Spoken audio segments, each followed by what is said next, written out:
जय हिंद। हमने भारतीय संविधान के सबसे उच्च या बड़े पदाधिकारी राष्ट्रपति को भी देख लिया है। उसके बाद हमने दूसरे सबसे बड़े पदाधिकारी उपराष्ट्रपति। अब ये तो थे आपके औपचारिक रूप पर एक हमारे कार्यकारी प्रमुख होते हैं जो संवैधानिक दृष्टि में या भारत में कार्यकारी प्रमुख माने जाते हैं। वो कौन है? आपके प्रधानमंत्री है। अच्छा, आपने राष्ट्रपति देखा, राष्ट्रपति का इलेक्शन देखा, योग्यताएं देखी, इस्तीफा देखा, हटाना देखा। सेम चीज हमने किसकी देखी? उपराष्ट्रपति की देखी। पर यहाँ पे अब कुछ कुछ चीजें चेंज होंगी। अच्छा, जो राष्ट्रपति उपराष्ट्रपति का चुनाव था, ये प्रत्यक्ष हो रहा था या अप्रत्यक्ष हो रहा था? डायरेक्ट था या इनडायरेक्ट था? इनडायरेक्ट था, यानी जनता तो वोट नहीं दे रही थी। पर प्राइम मिनिस्टर का चुनाव अप्रत्यक्ष होता है या प्रत्यक्ष? कैसे? प्राइम मिनिस्टर को आप चुनते हो क्या? बताइए। प्राइम मिनिस्टर को आप चुनते हैं क्या? नहीं चुनते ना। देखो, आप एक चीज समझना, हमारे यहाँ दो सदन है, लोकसभा और राज्यसभा। इतना तो पता है।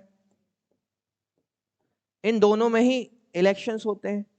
इलेक्शंस होते हैं कि इन दोनों सदनों के जो सदस्य होते हैं, जिसे हम सांसद कहते हैं, उन्हें डायरेक्ट अपॉइंट कर दिया जाता है या बैठा दिया जाता है। बताइए कि इलेक्शन होते हैं।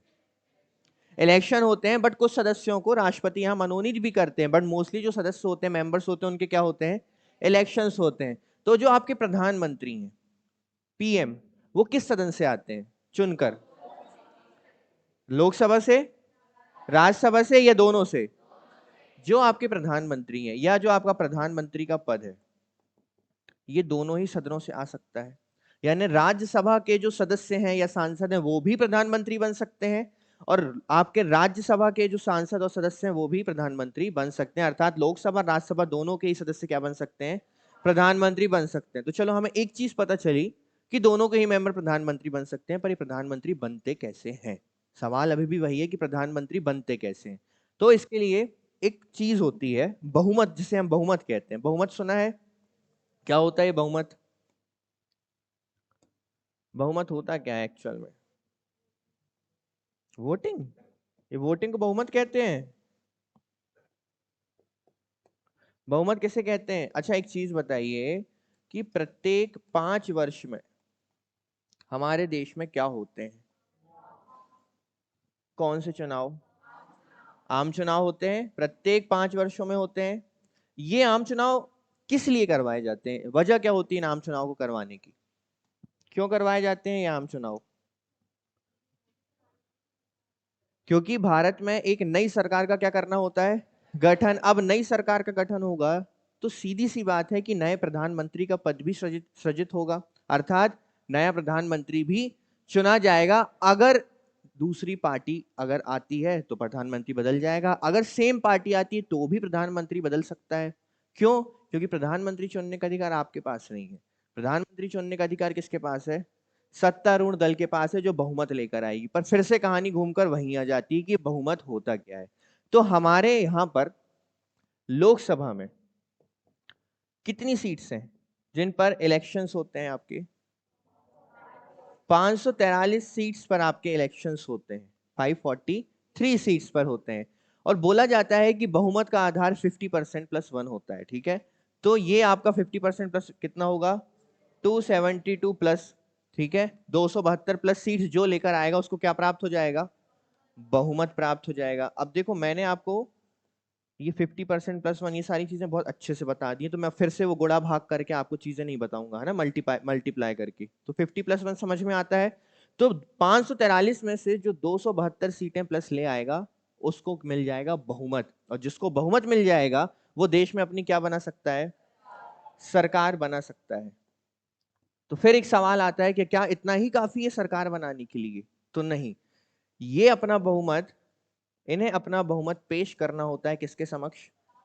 राष्ट्रपति के समक्ष।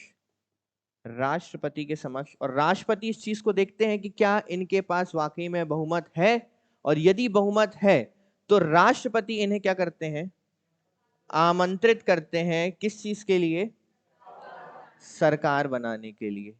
तो एक चीज आप समझिए अभी कि अभी केवल सरकार बनी है, आपका प्रधानमंत्री अभी भी चुना नहीं गया है। अभी ये जो 272 मेंबर्स की जो पार्टी थी, अब ये पार्टी ए थी, पार्टी बी थी, कुछ भी हो सकती है।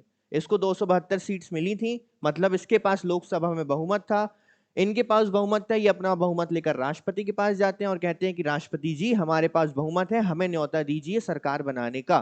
तो राष्ट्रपति जी जब देखते हैं कि इनके पास बहुमत है, तो वो उन्हें आमंत्रित करते हैं कि आइए सदन में और अपनी क्या बनाइए, सरकार बनाइए, सरकार का गठन कीजिए। अब ये जो 272 प्लस मेंबर्स हैं, ये तो सदस्य हैं ना आपके, ये 272 प्लस सदस्य जो होते हैं आपके, 272 प्लस मेंबर्स जो आपके होते हैं, ये जो बहुमत है आपके पास, कहां पर है ये, लोकसभा में। ये प्रत्यक्ष रूप से किसे चुनेंगे, प्रधानमंत्री को। अर्थात ये 272 में से ही कोई एक व्यक्ति निकल कर आएगा जो आपका क्या बनेगा, प्रधानमंत्री बनेगा,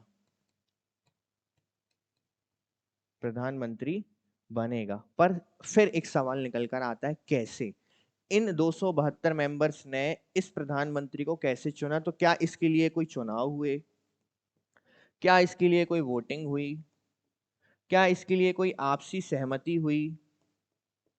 तो हमें देखने मिलता है कि ना इसके लिए कोई चुनाव होते हैं, प्रधानमंत्री पद के लिए सदन में किसी भी प्रकार के चुनाव नहीं होते। आपने राष्ट्रपति को देखा था, उसमें एकल संक्रमणीय अनुपातिक प्रणाली से चुनाव हो रहा था, बैलेट पेपर डाले जा रहे थे। सेम चीज हमने किसमें देखी थी, उपराष्ट्रपति में। यहां आपको प्रधानमंत्री के पद में ऐसी कोई भी चीज देखने को नहीं मिलेगी। फिर हम देखते हैं, चलिए ठीक है, चुनाव नहीं होता, तो क्या कोई बहुमत होता है कि 272 लोग वोट देंगे, 50% +1 जिसको मिल गया वो प्रधानमंत्री बन जाएगा? तो ऐसा भी नहीं होता है। प्रधानमंत्री के पद के लिए ऐसा नहीं होता कि दो मेंबर्स ने बोला कि हम उम्मीदवार बनना चाहते हैं, हम कैंडिडेट बनना चाहते हैं, हमें सरकार बनाने का मौका, हमें प्रधानमंत्री बनने का मौका दीजिए। तो ऐसा भी नहीं होता है। तीसरी चीज, आपसी सहमति, या आप बोल सकते हैं कि इनमें सबसे लोकप्रिय नेता, लोकप्रिय नेता। आपने देखा होगा अक्सर ही कि लोकसभा इलेक्शन के पहले ही जैसे कांग्रेस बोल देती है कि अगर हम जीते तो हमारे पीएम बनेंगे राहुल गांधी, भाजपा बोल देती है कि हम अगर जीते तो हमारे पीएम बनेंगे। क्यों? क्योंकि उन्हें पता है कोई वोटिंग तो होना नहीं है, कोई इलेक्शंस तो होने नहीं है, कोई बहुमत या कुछ चीज होना नहीं है, तो पता ही तो हार ही नहीं सकते। सारा डिसीजन किसके पास है, इन मेंबर्स के पास है। ये मेंबर डिसाइड करते हैं कि हम में से वो व्यक्ति कौन है जो सबसे ज्यादा लोकप्रिय है, या जिसके चेहरे को जनता सबसे ज्यादा पसंद करेगी, उस चेहरे को ये प्रधानमंत्री के रूप में क्या कर देते हैं, सामने रख देते हैं, और वही व्यक्ति क्या बनते हैं, फिर प्रधानमंत्री बनते हैं। और प्रधानमंत्री जब ये बनते हैं तो ये लेते हैं शपथ, और शपथ दिलाने का काम इन्हें कौन करते हैं, राष्ट्रपति करते हैं। पर प्रधानमंत्री चुनने के बाद सिर्फ इतना ही होता है क्या, इन्होंने बोला कि प्रधानमंत्री ये रहेंगे, डिसाइड कर लिया और वो प्रधानमंत्री बन गए? नहीं, अब होगी इनकी नियुक्ति। मान के चलते हैं 272 सीट्स ए पार्टी को मिली, ठीक है, ए पार्टी को 272 सीट्स मिली। ए पार्टी में से कोई एक व्यक्ति था जो सबसे ज्यादा लोकप्रिय था देश में, उन्होंने उसे प्रधानमंत्री के रूप में नामित किया। इन्हें फिर नियुक्ति पत्र देंगे या नियुक्त करेंगे कौन, भारत के राष्ट्रपति। अर्थात भारत में प्रधानमंत्री की नियुक्ति कौन करता है, राष्ट्रपति। भारत में प्रधानमंत्री को चुनने का काम कौन करता है, नहीं, सत्तारूढ़ दल जो बहुमत में है उनमें से ही एक व्यक्ति चुनकर क्या आएगा, प्रधानमंत्री। इसे बोला जाएगा इस सत्तारूढ़ दल का नेता। क्या बोला जाएगा, सत्तारूढ़ दल का नेता। एग्जाम्पल के तौर पर समझते हैं, मान लीजिए आप सभी ने और मैंने मिलकर एक इलेक्शन लड़ा, ठीक है, और हम वो सारी सीट्स पर विजय हुए और हमें बहुमत मिल गया। तब आप में से या मुझ में से हम सभी डिसाइड करके एक चेहरे को चुनेंगे और बोलेंगे कि ये हमारा लीडर होगा, ये हमारी पार्टी का, हमारी सदन में हमारा लीडर होगा, और इसी लीडर को हम बोलेंगे प्रधानमंत्री, क्योंकि हम इसे नामित करते हैं प्रधानमंत्री के रूप में, है ना। अब प्रधानमंत्री के रूप में नामित करने से कहानी पूरी नहीं होती, कहानी पूरी होती है जब राष्ट्रपति उसे नियुक्ति पत्र प्रदान कर देते हैं, अर्थात नियुक्ति दे देते हैं, तब वो बन जाते हैं प्रधानमंत्री। ये कहानी इतनी सरल तब चलती जब आपके पास आंकड़ा होता है 272 सीटों का। कितनी सीटों का, 272 सीटों का। पर अगर 272 सीटें ही ना हो तो आप प्रधानमंत्री बनाओगे कैसे, है ना। जब ये 272 सीट्स जो है आपकी, जो बहुमत आंकड़े के लिए जरूरी है, इसके बिना तो आप सरकार बना ही नहीं सकते। ऐसा नहीं हो सकता कि सबसे ज्यादा वोट किसी बी पार्टी को मिले थे, उसके पास 200 सीट्स हैं, सबसे ज्यादा उसके पास है तो प्रधानमंत्री उसका बैठा दीजिए। नहीं, आपको ये नंबर पूरा करना ही पड़ेगा 272 सीट्स का। अब मान के चलते हैं 4 पार्टी है, पार्टी ए, पार्टी बी, पार्टी सी और पार्टी डी, ऐसा मान के चलते हैं। अभी हमने एक चीज या एक सिनेरियो समझ लिया, जब पूरे बहुमत आ गए तो किस प्रकार से प्रधानमंत्री चुना जाएगा। सारी प्रोसेस एकदम सरल चलेगी। इन्हें 272 सीट्स मिल गई, इन्होंने अपने में से एक व्यक्ति को प्रधानमंत्री नामित किया, उन्हें नियुक्ति पत्र राष्ट्रपति ने दे दिया और राष्ट्रपति ने इन सभी को आमंत्रित करके कहां बुला लिया, सदन में बुला लिया, और इन्होंने अपनी सरकार बना ली। कितने वर्षों के लिए? 5 वर्षों के लिए।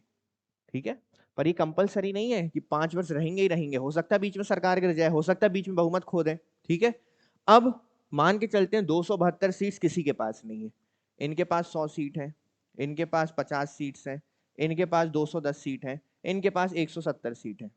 अब बताइए किसी के पास 272 सीट्स हैं? नहीं है। तो ऐसी स्थिति में मान के चलते हैं सी जाता है, सी जाते हैं आपके किसके पास? राष्ट्रपति के पास, क्योंकि सी अभी वर्तमान में सबसे ज्यादा बहुमत प्राप्त दल है आपके सामने। इनके पास सबसे ज्यादा सीट्स किसके पास है? सी के पास है। तो सी अभी वर्तमान में सबसे ज्यादा बहुमत प्राप्त दल की पार्टी है। ठीक है, अब पर राष्ट्रपति जी बोल रहे हैं कि यहां एक प्रॉब्लम है, आपके पास 272 प्लस सीट्स नहीं है, हम आपके पास बहुमत का आंकड़ा नहीं है। तो ये कहते हैं कि नहीं, हमारे पास है, हम कर लेंगे, आप हमें बस क्या दीजिए, आमंत्रण दीजिए सरकार बनाने का। तो राष्ट्रपति पहले कुछ समय रुकते हैं, देखते हैं कि क्या कोई ऐसा अलायंस सामने आ रहा है। अलायंस मतलब हो सकता है कि ये दोनों जुड़ जाएं या ये तीनों जुड़ जाएं तो अलायंस बन जाएगा, ये तीनों जुड़ जाएंगे तो 272 से ऊपर चली जाएंगी सीट्स। तो राष्ट्रपति इंतजार करते हैं कि क्या कोई अलायंस बनकर मेरे पास आ रहा है तो मैं उसको क्या कर दूंगा, आमंत्रण दे दूंगा सरकार बनाने का। अब ये अलायंस जो बनेगा, इन लोग डिसाइड करें कि इन्हें अपने में से प्रधानमंत्री किसको बनाना है किसको नहीं बनाना है, वो इनकी प्रॉब्लम है। राष्ट्रपति का काम है क्या करना, आमंत्रण देना सरकार बनाने के लिए। पर मान के चलते हैं अभी अलायंस नहीं है। वैसे अलायंस आपने सुना होगा, यूपी अलायंस होता है, एनडी अलायंस है ना? एनडी अलायंस ने 300 प्लस सीटें लेकर आई थी लास्ट टाइम पर। तो ये सारी चीजें अलायंस पे। पर मान के चलते हैं कि सी ने बोला कि आप हमें आमंत्रण दीजिए, हमारे पास बहुमत है, ऐसा बोला। अब राष्ट्रपति भी असमंजस में फंसे हुए हैं, क्योंकि कोई अलायंस उनके सामने नहीं है, और सबसे बड़ी अभी पार्टी जिसके पास बहुमत है वो कौन है? सी है। तो राष्ट्रपति बोलते हैं चलिए भाई ठीक है, हम आपको क्या देते हैं, आमंत्रण देते हैं सरकार बनाने का, परंतु आपके पास है केवल 210 सीटें। आपको जब सरकार बनाकर आप सदन में जाएंगे तो वहां पर आपको विश्वास प्रस्ताव को क्या करना होगा, पारित करना होगा। विश्वास प्रस्ताव का मतलब होता है कि आपके पास पूर्ण बहुमत है। पूर्ण बहुमत है, पूर्ण बहुमत मतलब 272 प्लस आप हैं।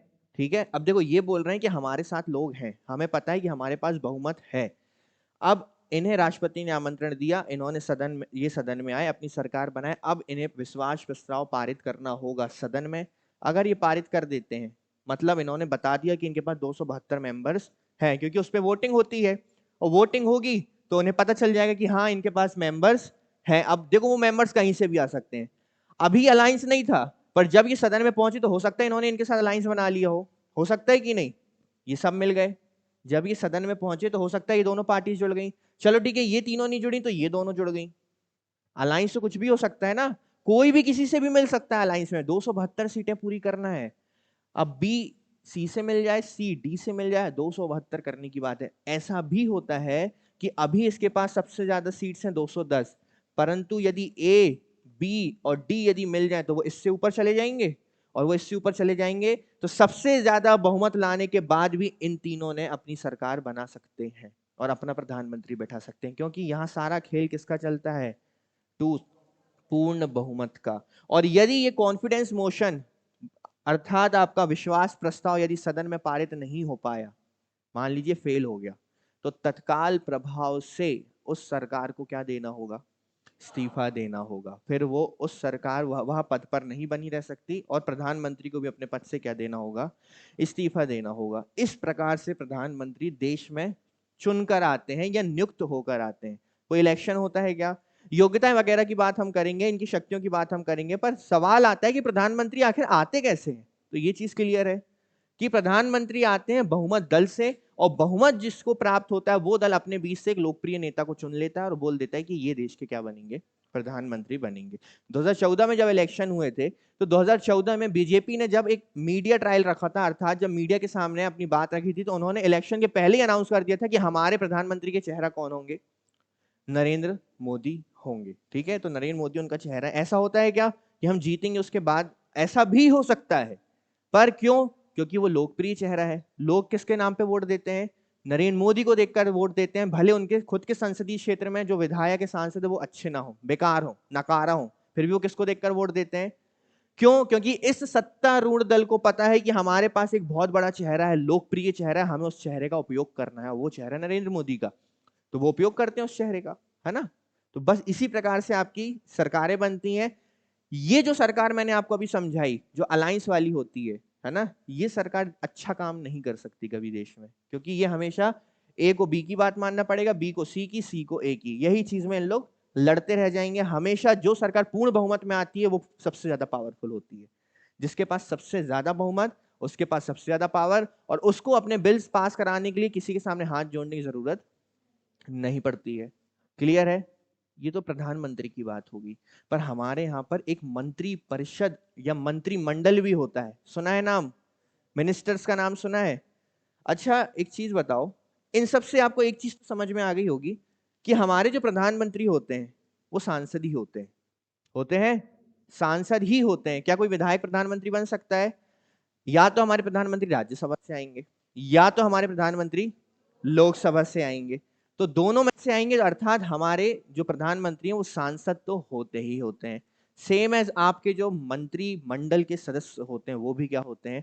या तो लोकसभा के सदस्य, या अब बात करते हैं मंत्रिपरिषद की, यहां भी ये दोनों सदनों से आ सकते हैं, अर्थात लोकसभा से भी और राज्यसभा से भी। अच्छा यहां पर एक पॉइंट आता है, चलो मुझे आप बताना, प्रधानमंत्री बनने की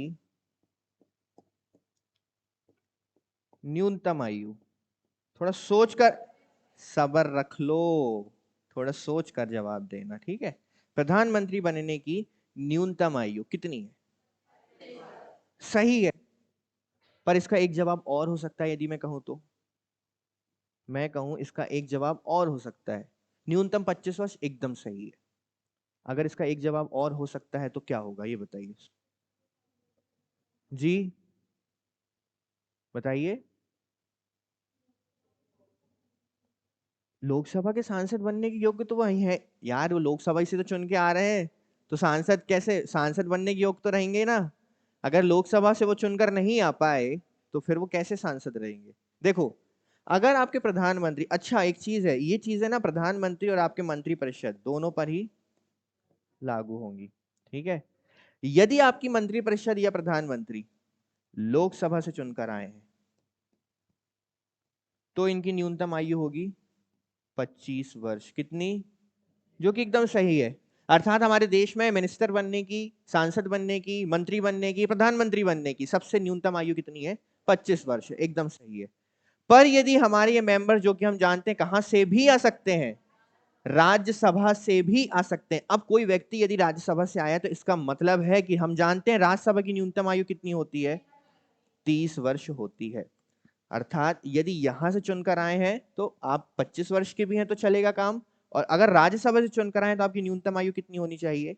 30 वर्ष होनी चाहिए। देखो ये सिंपल फंडा है, अगर ये 30 वर्ष के नहीं होंगे तो राज्यसभा के सदस्य भी नहीं बन सकते। अर्थात अगर ये राज्यसभा के सदस्य बने हैं तो ये प्रधानमंत्री भी बन सकते हैं और मंत्री भी बन सकते हैं। क्लियर है ये चीज?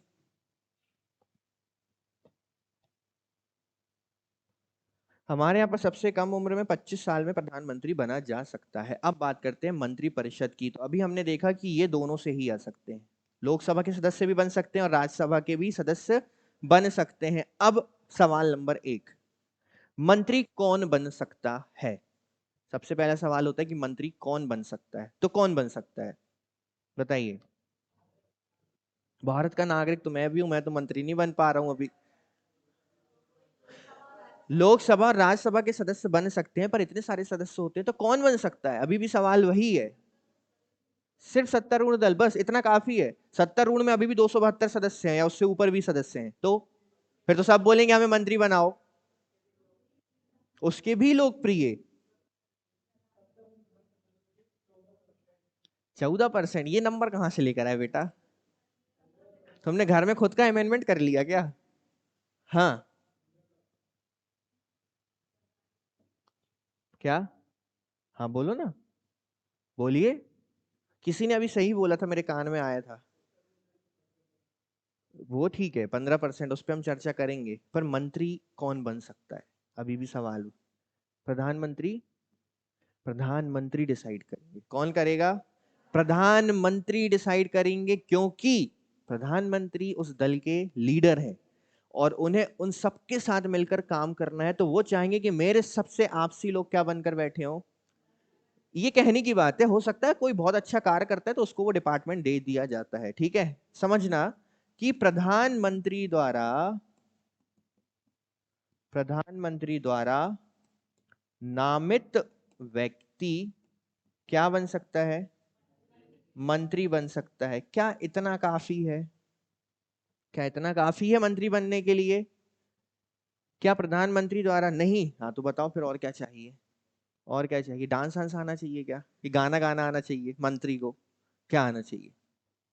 अच्छा, मंत्री समझ रहे हो, यहाँ पे बात हो रही है मंत्रालयों की, जैसे कि आप बोलते हैं ना सड़क एवं परिवहन, सड़क परिवहन मंत्रालय, रक्षा मंत्रालय, शिक्षा मंत्रालय, वित्त मंत्रालय। समझ में आ रही ना? अच्छा एक चीज और, पहले मंत्री ये बताओ आप मुझे, प्रधानमंत्री द्वारा नामित व्यक्ति मंत्री बन सकता है, इतना काफी है? तो हाँ इतना काफी है। प्रधानमंत्री ही डिसाइड करेंगे कि किसे कौन सा मंत्रालय देना है, पहली चीज। दूसरी चीज, क्या एक मंत्री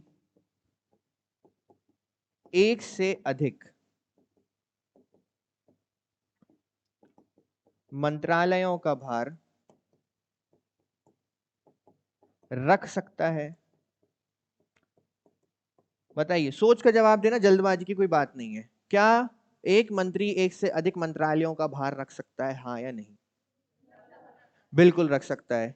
एक मंत्री दो मंत्रालय अपने पास रख सकता है, तो ये जवाब तो एकदम सही हो गया, रख सकता है, ठीक है। प्रधानमंत्री अपने लिए एक टीम बनाते हैं जिसे हम मंत्रिपरिषद के नाम से जानते हैं, ठीक है। ये मंत्रिपरिषद एक अलग से सेपरेट टॉपिक है जिसमें मैं आपको बताऊंगा इसके अंदर कौन कौन आते हैं। अब इसे आप केंद्रीय मंत्रिमंडल भी कहते हैं, इसे आप प्रधानमंत्री की कैबिनेट भी कहते हैं, ठीक है। तो अलग अलग शब्दों में कंफ्यूज मत होना। तो प्रधानमंत्री, सबसे पहले देखो कितना, कितने सिस्टमैटिक तरीके से काम चल रहा है, समझना। यहां आया 272 प्लस का बहुमत आ गया, अर्थात इनके पास पूर्ण क्या है? बहुमत। ये इन्होंने अपना बहुमत किया पेश, किसके समक्ष पेश किया? राष्ट्रपति के समक्ष पेश किया। राष्ट्रपति के समक्ष पेश किया और बोला कि हमें आप क्या दीजिए? सरकार बनाने का आमंत्रण दीजिए। राष्ट्रपति जी ने बोला बिल्कुल सही कह रहे हैं, आपके पास तो पूर्ण बहुमत है, तो मैं आपको क्या देता हूं? सरकार बनाने का मौका देता हूं। तो ये सरकार बनाएंगे कहां पर आकर? अपनी सदन में आकर, और इनमें से एक व्यक्ति को क्या बनाया जाएगा? प्रधानमंत्री बनाया जाएगा। ये जिस व्यक्ति को प्रधानमंत्री नामित करेंगे, ये नामित कौन करेगा? ये 272 प्राप्त जो आपके सांसद हैं, ये नामित करेंगे किसी व्यक्ति को प्रधानमंत्री के रूप में, जो लोकप्रिय नेता होगा। इन्हें जब ये नामित करेंगे तो प्रधानमंत्री की नियुक्ति कौन करेगा? कौन करेगा? ये फिर से राष्ट्रपति करेंगे। राष्ट्रपति जब प्रधानमंत्री की नियुक्ति कर देंगे तो अगला स्टेप होता है मंत्री परिषद का गठन। आपने देखा होगा ना, जैसे अभी हमारे स्टेट में सीएम बने नए, तो तुरंत मंत्रिपरिषद नहीं बना था उनका, मंत्री राज्य मंत्रिपरिषद नहीं बना था। कुछ समय वो लेते हैं, सोचते हैं किसे कौन सा मंत्रालय देना है, किसे कौन सा मंत्रालय नहीं देना है। मंत्रिपरिषद का गठन होता है, ये किया जाता है प्रधानमंत्री की अनुशंसा पर। प्रधानमंत्री की अनुशंसा। अच्छा, मैंने प्रधानमंत्री की अनुशंसा क्यों लिखा? क्योंकि जो नाम प्रधानमंत्री नहीं भेजेंगे वो व्यक्ति कभी भी मंत्री नहीं बन सकता, कभी भी वो मंत्री नहीं बन सकता। अच्छा, प्रधानमंत्री ने अनुशंसा कर दी, तो मंत्री पद की नियुक्ति देगा कौन? राष्ट्रपति। क्यों? प्रधानमंत्री को नियुक्ति किसने दी? तो प्रधानमंत्री की टीम को भी नियुक्ति कौन देगा? राष्ट्रपति ही नियुक्ति देगा प्रधानमंत्री की पूरी टीम को। अब एक और चीज हमने ये देख लिया कि एक से अधिक मंत्रालय कोई एक मंत्री संभाल सकता है, ठीक है। अच्छा, एक चीज मैं आपको बता देता हूं, जब ये प्रधानमंत्री और केंद्रीय मंत्रिमंडल या केंद्रीय मंत्रिपरिषद जुड़ते हैं तो इन्हें हम जानते हैं कैबिनेट के नाम से। इसे क्या बोला जाता है? अक्सर आपने सुना होगा न्यूज में, कैबिनेट का ये फैसला आया, कैबिनेट ने ये निर्णय किया, कैबिनेट ने संविधान में संशोधन के लिए प्रयास किए। तो कैबिनेट का मतलब केवल मंत्री नहीं होते हैं, उसमें एक व्यक्ति और इंक्लूड है। कौन? प्रधानमंत्री भी उसमें इंक्लूड है। ये थे आपके केंद्रीय मंत्री जो चुने जाते हैं, जो डिसाइड किए जाते हैं प्रधानमंत्री के द्वारा और नियुक्त किए जाते हैं राष्ट्रपति के द्वारा। अब सवाल एक और आता है, चलो चुनने हमने देख लिया कि प्रधानमंत्री कैसे चुना गया, मंत्री कैसे चुने गए, अब हटाने की बात करते हैं। दोनों को ही हटाने का काम किसके पास है? राष्ट्रपति के पास है। अब प्रधानमंत्री पे तो हम डिटेल चर्चा करेंगे कि प्रधानमंत्री किस किस तरीकों से हट सकते हैं। अविश्वास प्रस्ताव से हट सकते हैं, इस्तीफा दे दे तो हट सकते हैं, या उनकी मृत्यु हो जाए तो हट सकते हैं, या उनकी सरकार का बहुमत खो जाए तो वो हट सकते हैं। ये मंत्रिपरिषद भी तभी हट सकते हैं क्या? मंत्रिपरिषद उस समय तत्काल प्रभाव से हट सकते हैं जब आपके प्रधानमंत्री राष्ट्रपति को बोल दें कि फलाने या निम्न व्यक्ति को उस मंत्री पद से क्या कर दीजिए, हटा दीजिए। अर्थात प्रधानमंत्री की सलाह पर या प्रधानमंत्री के निर्देश पर राष्ट्रपति किसी भी मंत्री को उसके पद से मुक्त कर सकते हैं। क्लियर है? ये चीज समझ में आई? अब एक चीज और, कितने व्यक्ति मंत्री बन सकते हैं? 272 सीट्स हैं, ठीक है। 543 सीट्स हैं टोटल लोकसभा में। अब मैंने आपको एक सिस्टम बताया था ना कि एक पार्टी ए है, एक पार्टी बी है, एक पार्टी सी है, एक पार्टी डी है। किसी के पास बहुमत नहीं है तो राष्ट्रपति के पास ये जाते हैं और बोल देते हैं कि हमने टीम बना ली, आप हमको क्या दे दीजिए, सरकार बनाने का मौका दे दीजिए। तो ये बोलेगा हमारे 100 लोगों को मंत्री बनाओ, ये बोलेंगे हमारे 20 लोगों को मंत्री बनाओ, ये बोलेंगे हमारे 15 लोगों को मंत्री बनाओ। तो ऐसे में जो काम है उसका डिस्ट्रीब्यूशन सही तरीके से नहीं हो सकता, ठीक है। क्यों? क्योंकि यहाँ मंत्री पद, जो मंत्रिमंडल के जो पद हैं, उनका डिस्ट्रीब्यूशन उनकी योग्यता के आधार पर नहीं हो रहा है, उनका डिस्ट्रीब्यूशन हो रहा है मजबूरी, कॉम्प्रोमाइज के आधार पर। तो इस सिस्टम को चेंज करने के लिए एक अमेंडमेंट आया था, 91st कॉन्स्टिट्यूशनल अमेंडमेंट 2003। इसने साफ साफ बोल दिया कि देखो भाई, ये सिस्टम गलत है, इससे लोकसभा की थोड़ी सहिष्णुता भंग होती है और लोकसभा में थोड़ा विश्वास कम होता है। तो आप क्या करिए कि लोकसभा की जो कुल सदस्य संख्या है, कुल सदस्य संख्या है अर्थात जिसपे आप इलेक्शंस करवाते हैं 543, इसका 15%, टोटल सदस्यों का 15% से अधिक लोग मंत्री नहीं बनने चाहिए। बस केवल टोटल सदस्यों के 15% लोग ही क्या बन सकते हैं, मंत्री बन सकते हैं। अर्थात यदि आप गणित निकालेंगे तो अब लोकसभा में अधिकतम केवल 81 लोग ही क्या बन सकते हैं, मंत्री बन सकते हैं। 81 से अधिक मंत्री नहीं बन सकते। अब आप चाहो तो मंत्रालय ज्यादा है तो एक व्यक्ति को 2 मंत्रालय का भार दो, एक व्यक्ति को 3 मंत्रालय का भार दो, वो आपकी दिक्कत है। परंतु लोकसभा में अब 81 से ज्यादा मंत्री नहीं बनेंगे। याद रखना, इस अमेंडमेंट ने लोकसभा की कुल संख्या की बात की थी, राज्यसभा की कुल संख्या की बात नहीं करी। ये चीज क्लियर है? तो इस प्रकार से हमारे मंत्री नियुक्त किए जाते हैं। आज आज तो सारा समय इसी में चला गया, सिर्फ ओवरव्यू समझाने में। प्रधानमंत्री और मंत्रिपरिषद, ये दो ही हमारे कार्यकारी सबसे ज्यादा बड़े स्तंभ बोले जाते हैं। जो अभी देश की सारी गतिविधियां आप देख रहे हो, जो कौन चला रहा है, ये कैबिनेट ही चला रहा है। कैबिनेट अर्थात प्रधानमंत्री और केंद्रीय मंत्री परिषद। अब एक चीज समझना, ये जो केंद्रीय मंत्री परिषद होता है ना, इसके भी डिविजन्स हैं, 3 प्रकार के होते हैं ये भी। एक होता है आपका कैबिनेट या केंद्रीय मंत्रिमंडल, दूसरा होता है आपके राज्य स्वतंत्र प्रभार मंत्री, और तीसरे होते हैं आपके उपमंत्री, और चौथा भी होता है आपका सेक्रेटरीट, जिसे सचिव बोला जाता है, ठीक है। तो ये सब मिलकर एक मंत्रालय का गठन करते हैं। वो मंत्रालय के नेता होते हैं प्रधानमंत्री, और ये सब मिलकर कार्यकारी बॉडी बनाते हैं, और ये सब देश में काम करते हैं।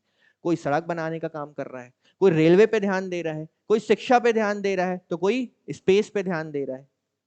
क्लियर है? अपने अपने क्षेत्र संभाल रहे हैं। इतनी चीजों में क्या आपको समझ में नहीं आया? हटाने की मैंने अभी आपको पूरी प्रक्रिया नहीं बताई, किसको कैसे हटाना है, हम तो इन पे चर्चा करेंगे, अभी तो हमने कुछ पढ़ा ही नहीं, हम तो केवल समझी है चीजें। तो क्या समझ में नहीं आया ये बताओ आप, कि प्रधानमंत्री चुना कैसे गया ये समझ में नहीं आया, कि मंत्रिपरिषद क्या होता है ये समझ में नहीं आया, बताइए, है कोई डाउट? सब समझ में आ गया? इतनी जल्दी समझ में नहीं आना चाहिए ना। ये सारी चीजें क्लियर हैं? अभी मैंने बहुत सी चीजें जो आपको नहीं बताई हैं, जो हम डिटेल में आगे पढ़ेंगे, ये सब क्लियर है आप लोगों को? 272 समझ में आ गया? प्रधानमंत्री कैसे चुना जाता है समझ में आ गया? प्रधानमंत्री को जनता चुनती है क्या? प्रधानमंत्री को जनता द्वारा चुने गए नेता चुनते हैं। क्लियर है? प्रधानमंत्री को कौन चुनता है? जनता के द्वारा चुने गए नेता चुनते हैं, बिल्कुल ठीक है। इसके बाद प्रधानमंत्री और जो मंत्री होते हैं वो किस सदन से आ सकते हैं, राज्यसभा से या लोकसभा से? दोनों से ही आ सकते हैं। यदि वो राज्यसभा से आएंगे तो उनकी आयु कितनी होगी, मिनिमम 30 वर्ष होगी, और यदि वो लोकसभा से आएंगे तो उनकी आयु कितनी होगी? अच्छा देखो, सारी चीजें हम पहले ही पढ़ ले रहे हैं, जबकि मैंने अभी तक आपको लोकसभा नहीं पढ़ाई है, मैंने अभी तक आपको राज्यसभा नहीं पढ़ाई है, परंतु हम चल रहे हैं संविधान के अनुसार। हमने आर्टिकल नंबर 72 तक एंड किया था, अब हम स्टार्ट करेंगे 74 से। 73 संघ की कार्यकारी शक्तियां हैं, ठीक है। 74 से शुरू होंगे आपके कौन? प्रधानमंत्री और उनकी मंत्री परिषद। तो ये 74 से अब हम आगे बढ़ेंगे। राज्यसभा लोकसभा में हम आपको बहुत अच्छे से पढ़ाएंगे, काफी अच्छे समझ में आएगी आपको। अब ये सारी चीजें क्लियर है? एक एक पेज पढ़कर देख लेते हैं क्या लिखा हुआ है। सरकार के संसदीय स्वरूप में राष्ट्रपति को नाम मात्र का कार्यपालिका के रूप में जाना जाता है, क्योंकि हम जानते हैं कि राष्ट्रपति सही में नाम मात्र के क्या है, कार्यपालिका अधिकारी हैं। और प्रधानमंत्री भारत भारत में क्या बोले जाते हैं, वास्तविक। अच्छा, जो सारे काम होते हैं वो किसके नाम पर होते हैं? किसके नाम पर? राष्ट्रपति के नाम पर। और काम करते कौन है? प्रधानमंत्री। प्रधानमंत्री सरकार का क्या होता है? ये किस सरकार की बात कर रहे हैं?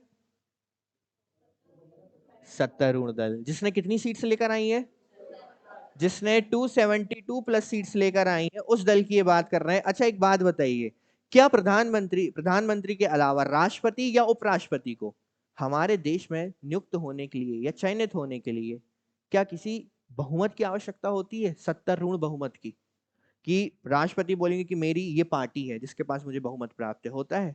नहीं होता, क्योंकि राष्ट्रपति और उपराष्ट्रपति केवल और केवल वोटिंग के आधार पर ही चुने जाते हैं। हो सकता है कि आप बहुमत में हो पर वोट किसी ऐसे व्यक्ति को चले जाए जो आपकी पार्टी से संबंधित ही ना हो, तो वो भी क्या बन सकते हैं? राष्ट्रपति बन सकते हैं। प्रधानमंत्री की नियुक्ति कौन करते हैं? राष्ट्रपति करते हैं। एक परंपरा के रूप में संसद में सबसे बड़ी पार्टी का नेता ही क्या होता है? सीधी सी बात है, जिसके पास सबसे ज्यादा बहुमत उसका नेता प्रधानमंत्री। लोकसभा में बहुमत दल के नेता को हम क्या बोलते हैं? प्रधानमंत्री। प्रधानमंत्री की नियुक्ति या चुनाव के लिए कोई विशेष प्रक्रिया नहीं है, उन्हें मंत्रिपरिषद का प्रमुख माना जाता है, ठीक है।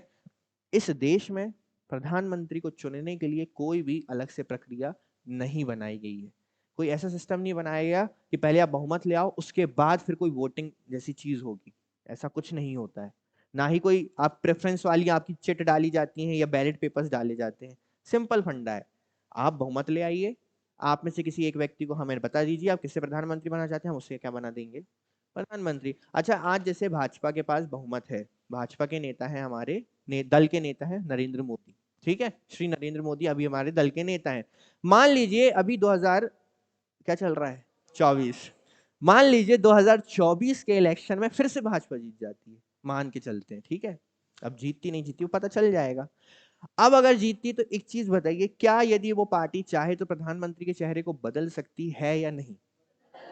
बदल सकती है, क्योंकि वो उनके स्वयं का निर्णय है। वो चाहे तो राजनाथ सिंह को बना दे, वो चाहे तो अमित शाह को बना दे, या वो चाहे तो किसी भी अन्य व्यक्ति को बना दे। अब एक पॉइंट जो अब तक मैंने आपको नहीं बताया, देखना, क्या किसी ऐसे व्यक्ति को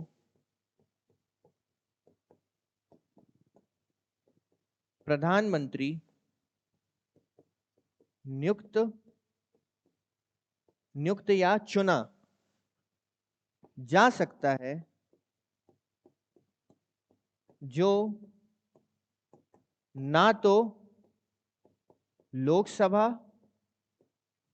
और ना ही राज्यसभा, जो ना ही लोकसभा और जो ना ही राज्यसभा के पदेन सदस्य या निर्वाचित सदस्य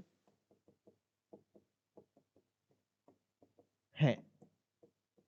बताइए, ये रहा क्वेश्चन। बताइए, क्या किसी ऐसे व्यक्ति को प्रधानमंत्री बनाया जा सकता है जो ना ही लोकसभा का सदस्य है और ना ही राज्यसभा का? सोचकर जवाब देना, कोई जल्दबाजी की बात नहीं है। बनाया जा सकता है। कितने लोग कह रहे हैं बनाया जा सकता है, बना दो सर? और कितने लोग कह रहे हैं नहीं बनाया जा सकता? एक। कितने लोग नोटा वाले? नोटा वाले कितने हैं? नोटा वाला कोई नहीं है। तो इसका आंसर है यस, बनाया जा सकता है, पर एक कंडीशन है। एक कंडीशन इसकी है। वो कंडीशन ये है कि जिस व्यक्ति को प्रधानमंत्री बनाया जा रहा है उन्हें 6 माह के अंदर 6 माह के अंदर चुनकर या निर्वाचित होकर कहां आना होगा? सदन में आना होगा। यदि वे निर्वाचित होकर आ गए तो वो अपने प्रधानमंत्री के टर्म को पूरा करेंगे, और यदि वो निर्वाचित होकर नहीं आए तो उनका समय समाप्त। कितने टाइम के भीतर? 6 माह के भीतर यदि वो सदन में चुनकर आ गए तो वो प्रधानमंत्री बने रहेंगे। 6 माह के भीतर यदि वो नहीं आए तो उन्हें उस पद से इस्तीफा देना पड़ेगा। ये था कि हमें ये पता चला कि लोकसभा के मेंबर और राज्यसभा के मेंबर तो प्रधानमंत्री बन सकते हैं, परंतु वो व्यक्ति भी प्रधानमंत्री बन सकता है जो ना तो लोकसभा का मेंबर है ना ही राज्यसभा का मेंबर है। परंतु यदि वो प्रधानमंत्री बनते हैं या उस पद पर बैठते हैं तो 6 महीने के भीतर उन्हें इलेक्शन में पार्टिसिपेट करना पड़ेगा, और इलेक्शन में पार्टिसिपेट करके उन्हें उस सदन में चुनकर, अपॉइंट होकर नहीं, चुनकर उस सदन में आना पड़ेगा। यदि वो चुनकर आ गए तो वो प्रधानमंत्री बने रह सकते हैं। फिर सवाल आता है कि चुनकर आना मतलब कैसे? चुनकर आना मतलब कैसे? अब सारी सीट्स पर तो वोट्स हो चुके हैं, तो कोई एक सीट होगी जो उनके लिए कोई ना कोई सैक्रिफाइस कर देगा, प्रधानमंत्री के लिए क्या कर देगा।